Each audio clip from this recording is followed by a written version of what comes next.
Welcome back.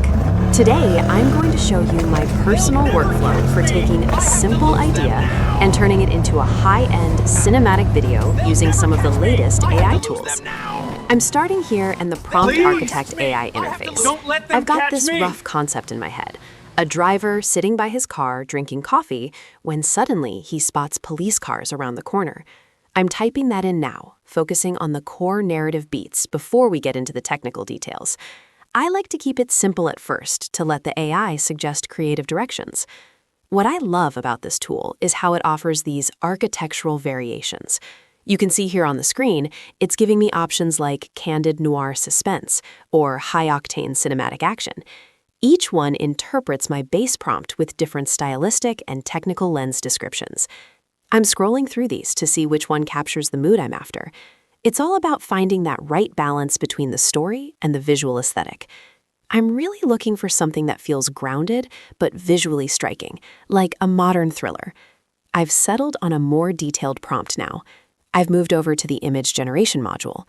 I'm looking for a rugged driver in a leather jacket sitting on the hood of a matte black SUV. Notice the technical keywords I'm including: Phase 1 XF, low-key nocturnal lighting, and volumetric fog. By being this specific, I'm ensuring the AI understands the professional camera gear look I want to emulate. It's about precision. We are building the visual foundation for the motion clips that will follow later in this workflow. Let's take another look at the variations before we commit. I'm toggling between the different architectural styles. See how sultry urban thriller adds those specific neon cyan and magenta tones? That might be too stylized for this shot, so I might stick with a more classic cinematic look. I'm just holding the shot here for a moment so you can see the depth of information the AI provides for each style. It even suggests camera settings and film stock, which is incredibly helpful for maintaining a consistent look. And here's our first result. I'm really impressed with how it handled the lighting. The driver is perfectly positioned on the hood, and you can see those blue and red police strobes reflecting beautifully in the wet asphalt. This is exactly what I was envisioning. The texture on the leather jacket and the matte finish of the SUV look incredibly realistic. If you're enjoying this deep dive into AI cinematography, don't forget to subscribe for more tutorials like this. I'm just lingering on this image so you can see the detail in the smoke and reflections. Now, I wanted something with a bit more movement for a different scene. This second image is much more kinetic. We've got the SUV mid-drift kicking up water spray and smoke.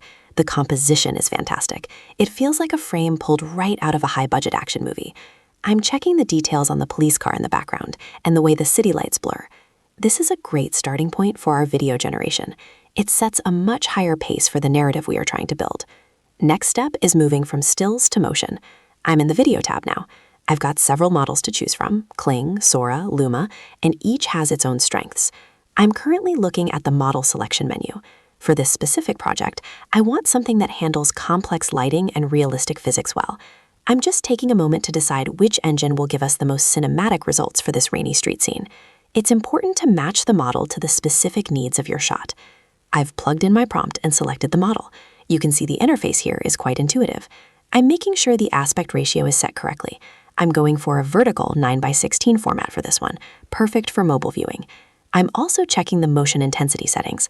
I want it to feel fast, but not so fast that we lose the details in the reflections. Let's hit generate and see what happens. I'm looking for that perfect balance of speed and visual clarity in the final output. Now comes the part every AI creator knows well: the wait. The render is in progress. While the servers are crunching the data, I like to use this time to think about the next shots in the sequence. Creating a cohesive story requires planning. I'm just keeping the screen here so you can see the status bar moving. It usually takes a minute or two for these high-fidelity clips to process. It's a good time to double-check your script or look for more reference material. Still waiting on that render. While we do, let's glance back at the asset library. I've been building up a collection of these cinematic street scenes. Having a library of consistent images makes it much easier to train the video models later if I want to go that route. It's all about building a visual language. Let's see if our generation is getting any closer to finishing. Patience is key in this process, especially when working with high-resolution video outputs like these. I'm just going back through my previous generations here. Sometimes seeing what worked and what didn't in earlier attempts helps me refine my future prompts. Look at the variety in these car shots. Some are more Michael Bay style with heavy flares, others are more grounded. This gallery view is great for keeping track of your progress. Okay, I think our video clip might be ready soon. I'm always looking for ways to improve the prompt for the next generation based on these visual results. All right, let's jump back into the video tool. I'm double checking the settings one last time. I'm toggling the extended mode here to see if we can get a longer duration out of the clip. Every toggle matters when you're aiming for that professional polish. I'm just making some final adjustments to the prompt text to emphasize the wet road and neon reflections one more time before the final push. I want the AI to really lean into those atmospheric elements for this final generation attempt. And there it is. Look at that movement. The car is speeding away from the camera, and the way the rain interacts with the windshield and the headlights is just stunning.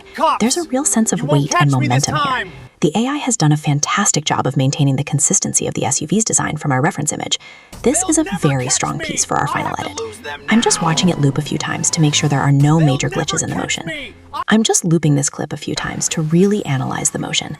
Notice how the police lights in the background aren't just flashing, but they're casting dynamic shadows on the ground as they move. That's a level of detail that used to take hours of manual VFX work. Now we're seeing it generated in minutes. I'm extremely pleased with the atmospheric depth the AI captured here.